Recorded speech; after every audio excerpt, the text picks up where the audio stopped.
चलिए स्टार्ट करते हैं। आज हमको पढ़ना है जी के मान में, स्मॉल जी के मान में गहराई के साथ परिवर्तन। ठीक है, तो देखिए ऊंचाई के साथ परिवर्तन तो कल हमने देख ही लिया था। तो हमारा टॉपिक चल रहा है, क्या चल रहा है, जी के स्मॉल जी गुरुत्वीय त्वरण के मान को प्रभावित करने वाले कारक। तो उसमें पहला कारक हम कल पढ़ चुके हैं।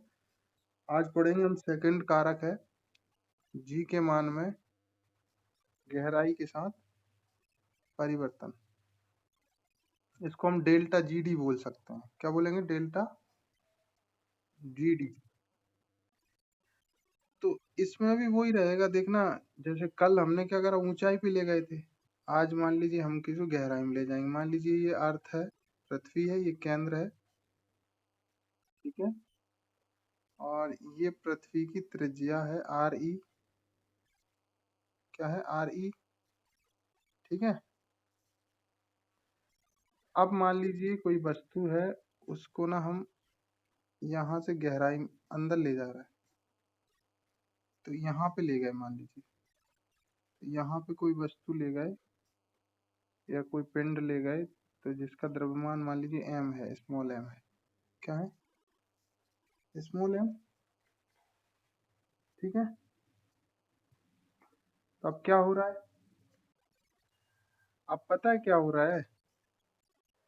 ये केंद्र है, तो ये अब पूरी जो टोटल लेंथ थी इसकी कितनी थी? केंद्र से लेकर सतह तक की दूरी कितनी थी? आर ई थी त्रिज्या।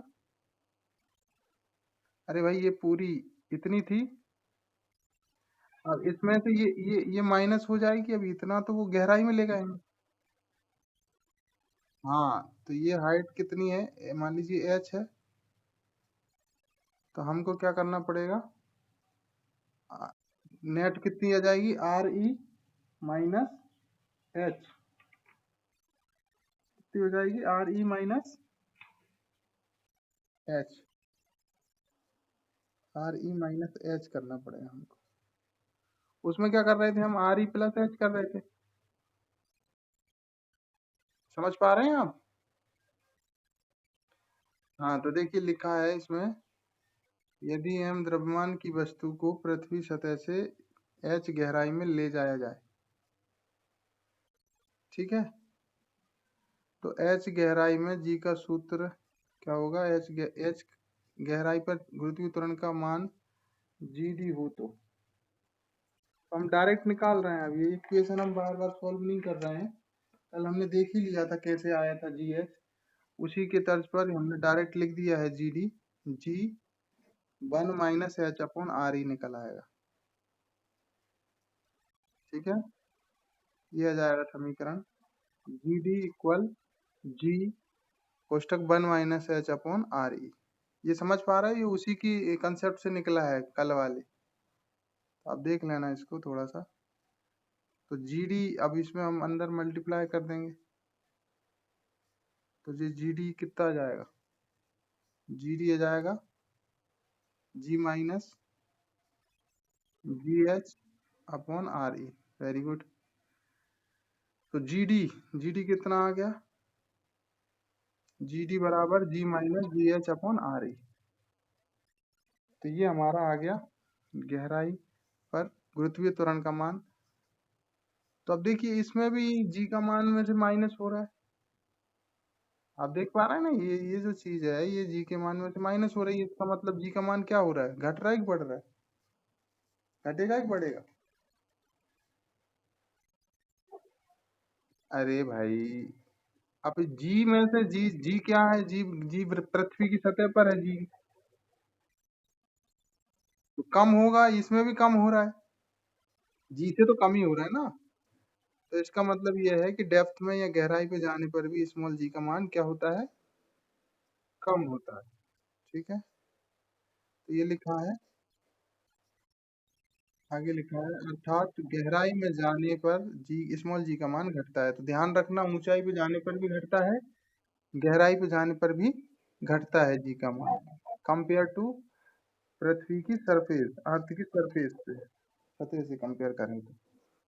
और सतह पर कितना होता है? 9.8 मीटर पर सेकेंड स्क्वायर। अब देखिए आगे देख लेते हैं। जी के मान में गहराई के साथ परिवर्तन का सूत्र। अब ये वाला ये भी कैसे निकला है? ये कल मैंने बताया था, डेल्टा जी डी कैसे निकाला। Very good. तो ये डायरेक्ट आ गया, मैं अब इसको बता नहीं रहा हूँ। तो डेल्टा जी डी कितना जाएगा? डेल्टा जी डी बराबर, हाँ, जी एच अपॉन आर ई। मुझे कौन बताएगा कल कितना आया था? डेल्टा जी एच कितना आया था? हम्म। Very good. हाँ, डेल्टा जी डी बराबर G H upon R E इधर आ जाएगा। कल डेल्टा जी एच आया था 2 GH अपॉन आर ई। ठीक है, तो इसमें कुछ अंतर दिख रहा है आपको? तो इसमें एक अंतर दिख रहा है। कल 2 GH अपॉन आर ई था, मतलब कि देखिए इसमें जो अंतर है वो है कि जो स्मॉल जी के मान में ऊंचाई के साथ परिवर्तन डेल्टा जी एच जो है, वो जी के मान में गहराई के साथ परिवर्तन डेल्टा जी डी का दुगना होता है। तो डेल्टा जी एच दो गुना ही तो आया था 2 GH अपॉन आर ई। और डेल्टा जी डी आ रहा है जी एच अपॉन आर ई, तो दो गुना ही हुआ कि नहीं हुआ? हाँ। तो देखिए इसको अगर हम निकालें, इसमें रिलेशन निकालें, तो हम इसको लिखेंगे delta G H, delta G H upon delta G D. इसका रिलेशन निकालें दोनों का, ऊंचाई के साथ और गहराई के साथ परिवर्तन का। तो देखिए डेल्टा जी एच कितना है?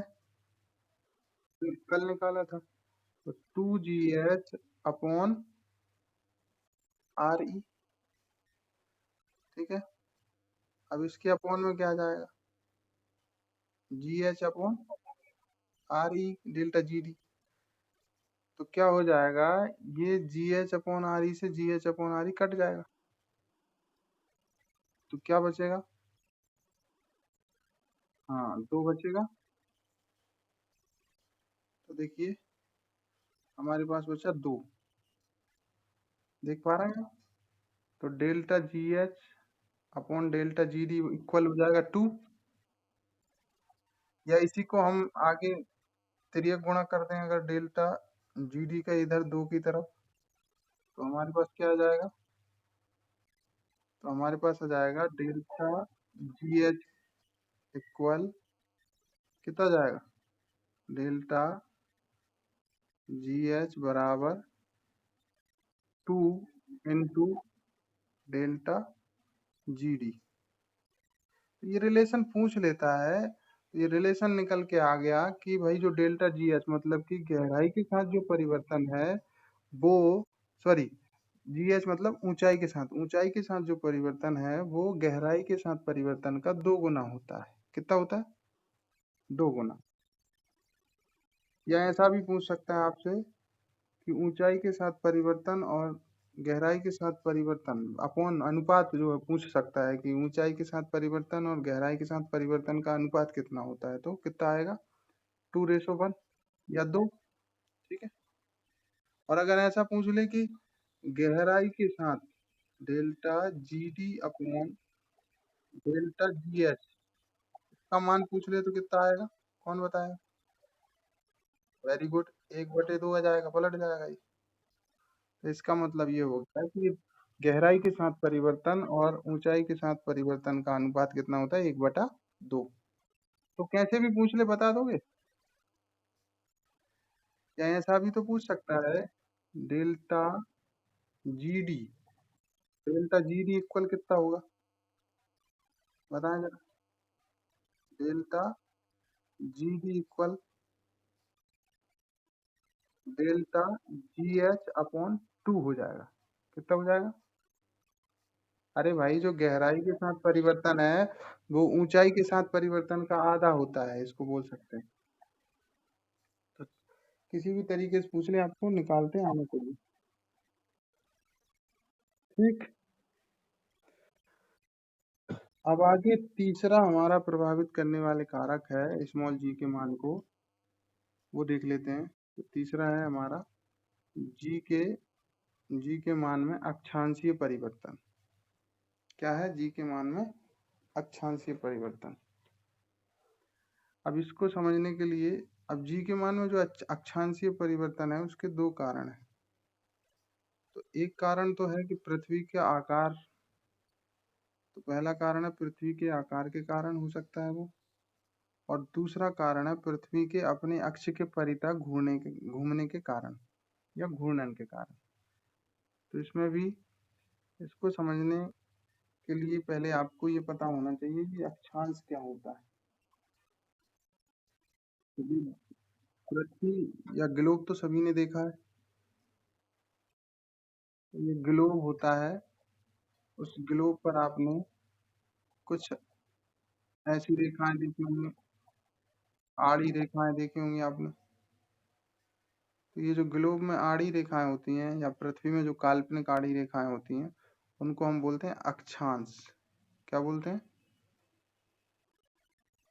अक्षांश बोलते हैं इसको, अक्षांश रेखाएं। ठीक है। और इस ग्लोब में आपने ऐसी रेखाएं देखी होंगी, खड़ी रेखाएं होती हैं कुछ। ये जो खड़ी रेखाएं होती हैं इनको हम देशांतर बोलते हैं। क्या बोलते हैं? देशांतर। ठीक है। ये पृथ्वी का केंद्र होता है। आवाज आ रही है, म्यूट हो जाइए जरा।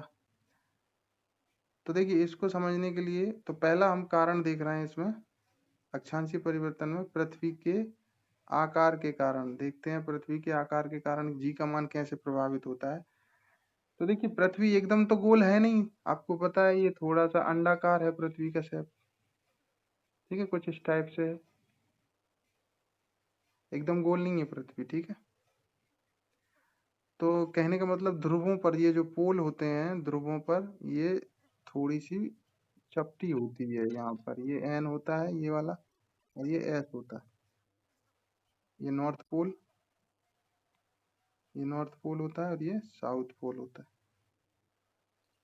ठीक है। तो ये अब इसमें लिखा है जैसे कि पृथ्वी दोनों ध्रुवों पर चपटी है, अतः पृथ्वी की ध्रुवीय त्रिज्या कम तथा भूमध्य त्रिज्या अधिक होती है। तो देखिए, जो पृथ्वी में बीचों बीच में से जो काल्पनिक रेखा खींची जाती है जिसको 0 डिग्री भूमध्य रेखा बोलते हैं हम,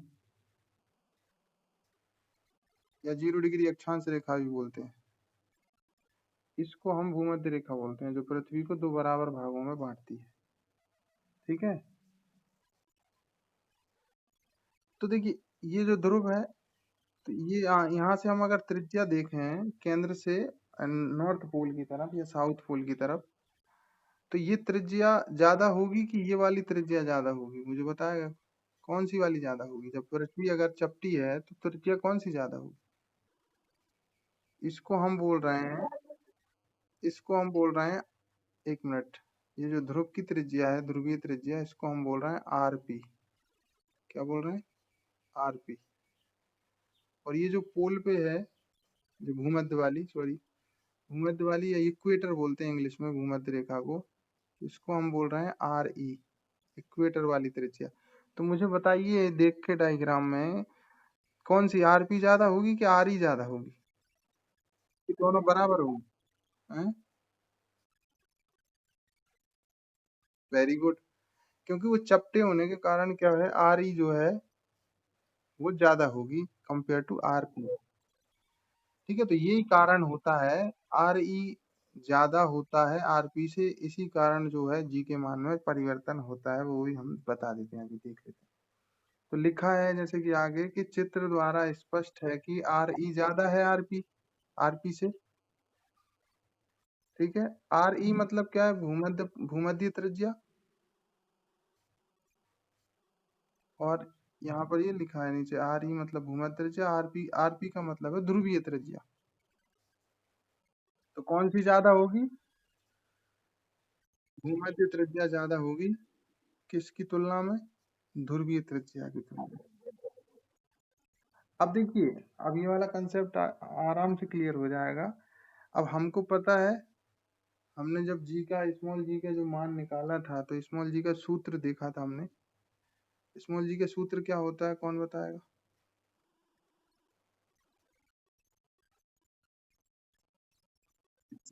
जी बराबर G M E upon R E square, यही था। तो देखिए हमको यहाँ से इन चीजों इससे कोई मतलब नहीं है, पृथ्वी के द्रव्यमान से और कैपिटल जी से। हमको मतलब है त्रिज्या से। किससे? इससे त्रिज्या से। तो त्रिज्या के साथ में स्मॉल जी का जो रिलेशन बन रहा है वो कैसा बन रहा है? व्युत्क्रमानुपाती। अरे भाई यही रिलेशन बनेगा स्मॉल जी का। स्मॉल जी का आर के साथ में या त्रिज्या के साथ में, आर ई के स्क्वायर के साथ में तो व्युत्क्रमानुपाती रिलेशन बन रहा है। इसका मतलब क्या होगा? अब व्युत्क्रमानुपाती रिलेशन में क्या होता है, एक बढ़ता है तो एक घटता है। तो जब जब त्रिज्या बहुत ज्यादा होगी इसका मतलब क्या है, स्मॉल जी का मान कम होगा, घट जाएगा। Very good. और आर ई कम होगी जब जब, तो स्मॉल जी का मान बढ़ जाएगा। ठीक है ना? समझ पा रहे हैं आप? तो देखिए आगे यही लिखा है, आपको देख देख पा रहा हूँ, ये लिखा है जी समानुपाती 1 अपॉन आर ई स्क्वायर। देख पा रहे हैं आप? ये लिखा है। ठीक है। तो देखिए अब मैं अगर बात करूं तो गुरुत्वीय त्वरण मुझे बताइए कहाँ ज्यादा होगा। देखिए इस कंसेप्ट को देखिए, आर ई ज्यादा है आर पी से। तो आर ई जहां ज्यादा होगी वहां गुरुत्वीय त्वरण क्या होगा, कम होगा। क्योंकि त्रिज्या ज्यादा है तो गुरुत्वीय त्वरण, इसका मतलब ये हो गया जो जीई होगा। जीई बोले तो, जीई बोले तो इक्वेटर पर गुरुत्वीय त्वरण। ठीक है। और जीपी बोले तो ध्रुव पर गुरुत्वीय त्वरण। तो ये रिलेशन बन जाएगा कुछ जी के साथ। अरे भाई आर ई ज्यादा था, इसका मतलब ई इक्वेटर पर जी का मान कम हो जाएगा।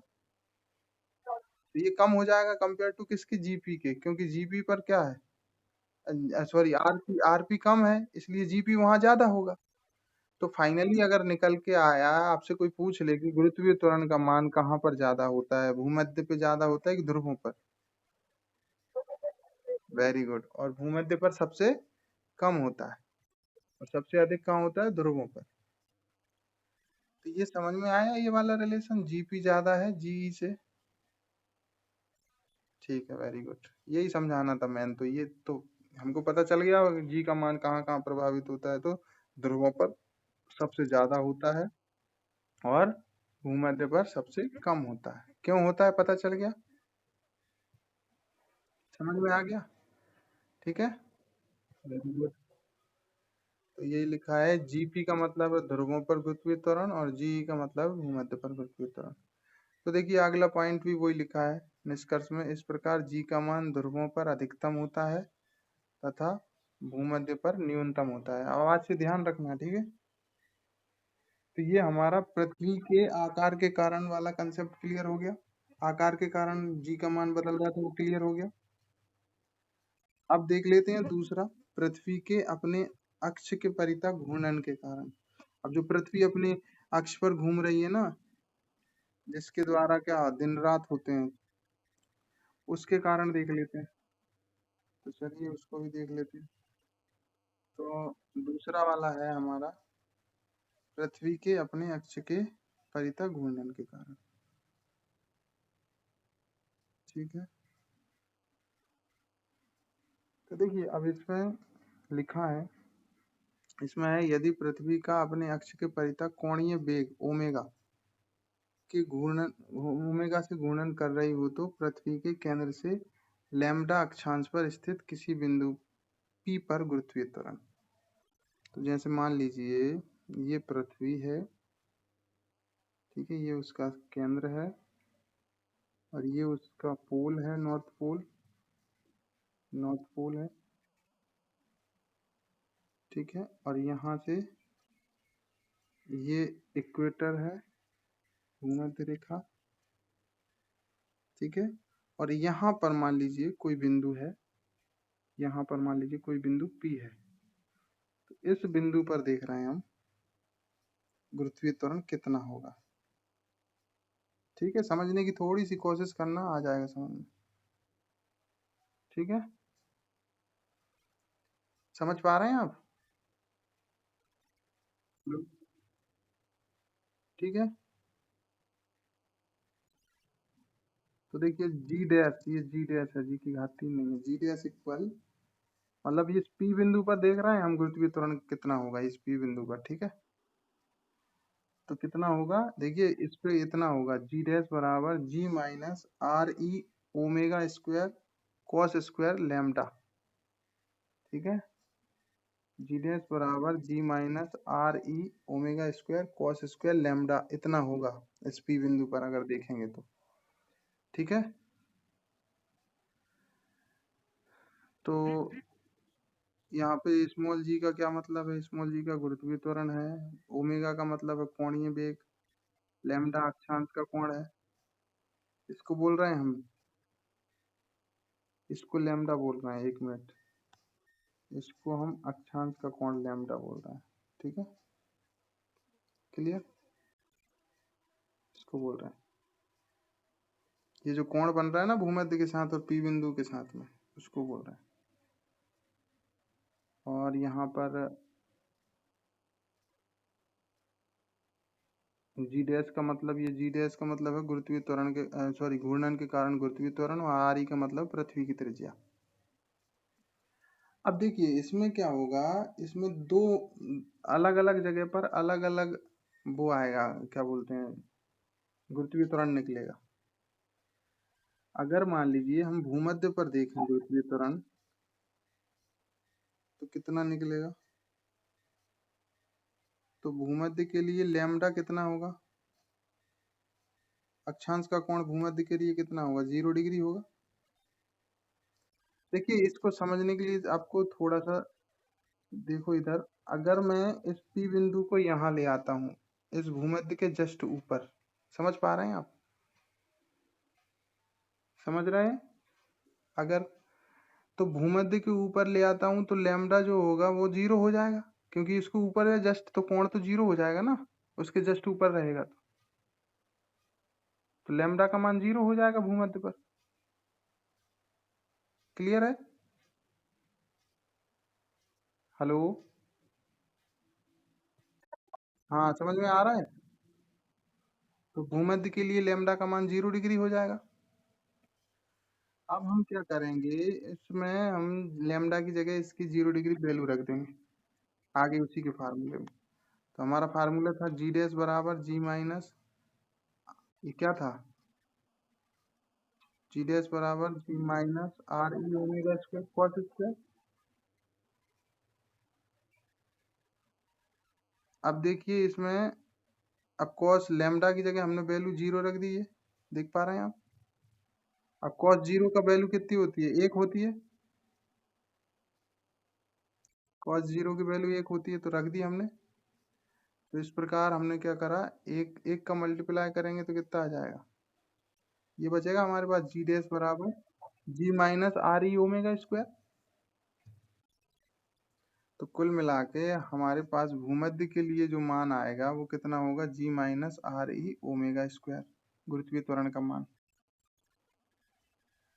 और दूसरा, अगर हम पोल पे बात करें, ध्रुव पर, तो हमारा ये डायग्राम था कुछ ऐसा।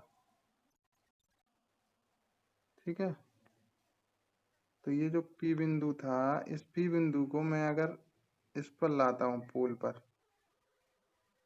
ठीक है, तो कुछ ये कंडीशन हो जाएगी, ये यहाँ आ गया, अब इसके ऊपर आ जाएगा जस्ट, लेकिन जो लैम्डा बनेगा, जो कोण बनेगा, ये 90 डिग्री हो जाएगा यहाँ से अगर काउंट करें हम ये वाला। तो पोल पर जो है, जो ओमेगा, सॉरी लैम्डा होगा, वो कितना होगा, 90 डिग्री हो जाएगा। ध्रुवों के लिए कितना हो जाएगा, 90, इसलिए ध्रुवों के लिए लैम्डा का मान कितना ले रहे हैं हम, 90 डिग्री लेंगे। अब इसको भी रख देंगे अपन उसी फॉर्मूले में।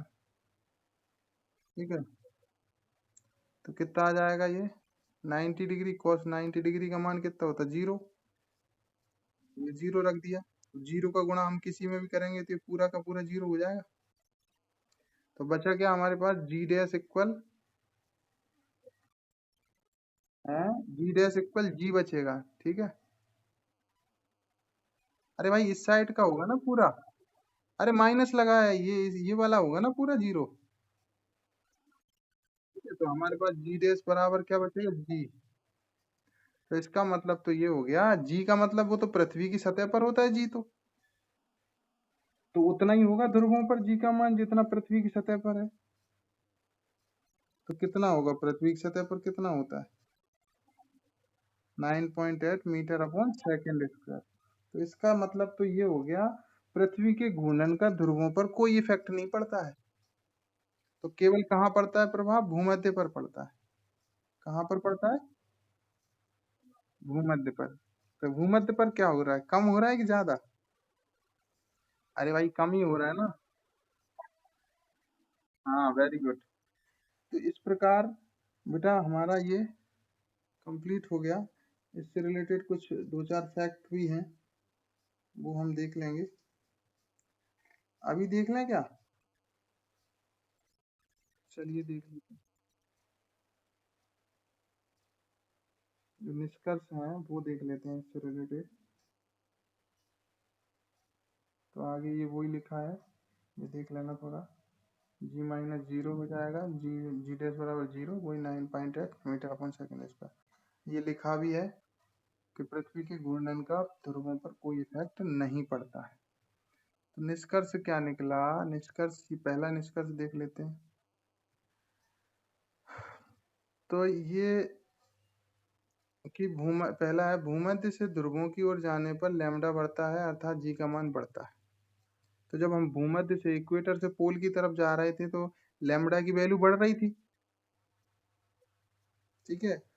और लैम्डा समानुपाती होता है जी के, जी के समानुपाती होता है, जी समानुपाती लैम्डा। और जब जब लैम्डा बढ़ेगा इसका मतलब क्या, जी का मान भी बढ़ेगा।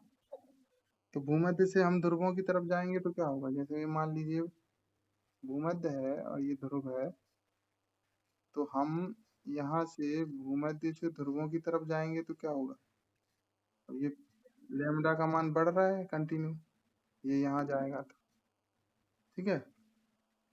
तो जी का मान भी क्या हो जाएगा, बढ़ता है। और इसका हम अगर उलट कर दें, अपोजिट, यहाँ से इस साइड जाने जाएं, मतलब कि ध्रुवों से भूमध्य की तरफ जाएंगे तो क्या होगा, लैम्डा का मान घटेगा कंटिन्यू, तो जी का मान भी क्या हो जाएगा, घटता है। तो ये भी आप ध्यान रखना, ध्रुवों से भूमध्य की तरफ जाएंगे तो जी का मान घटेगा, और भूमध्य से ध्रुवों की तरफ जाएंगे तो जी का मान बढ़ेगा। क्यों बढ़ेगा, समझ में आ गया, ठीक है। आगे चलें, अगला पॉइंट देख लेते हैं। नेक्स्ट लिखा है, पृथ्वी के घूर्णन का ध्रुवों, देखिए अगला पॉइंट देखिए, पृथ्वी के घूर्णन का ध्रुवों पर कोई प्रभाव नहीं पड़ता है। तो ये तो हम देख ही चुके हैं, नहीं पड़ रहा था, वही था पृथ्वी की सतह पर जितना था। तथा पृथ्वी के घूर्णन का सर्वाधिक प्रभाव भूमध्य पर पड़ता है, आपने देखा ही था यही। और ये भी ध्यान रखना आप, पृथ्वी का जो केंद्र होता है उस पर जो जी का मान जो है, स्मॉल जी का मान शून्य होता है पृथ्वी के केंद्र पर, ठीक है। और आपको पता ही है पृथ्वी की सतह पर कितना होता है स्मॉल जी का मान, 9.8 मीटर अपन सेकेंड स्क्वायर। और ये भी हमने पढ़ा था अभी, जी का मान भूमध्य रेखा पर न्यूनतम व ध्रुवों पर अधिकतम होता है, ठीक है। और एक और निष्कर्ष है, यदि पृथ्वी अपने अक्ष पर घूर्णन बंद कर दे, मतलब कि ओमेगा शून्य हो जाए, तो ध्रुवों को छोड़कर प्रत्येक स्थान पर जी का मान बढ़ेगा। ये वाला आपको याद रखना है, पृथ्वी अगर अपने अक्ष पर घूर्णन बंद कर देगी तो ओमेगा शून्य हो जाएगा, तो ध्रुवों को छोड़कर प्रत्येक स्थान पर जी का मान बढ़ता है, ठीक है।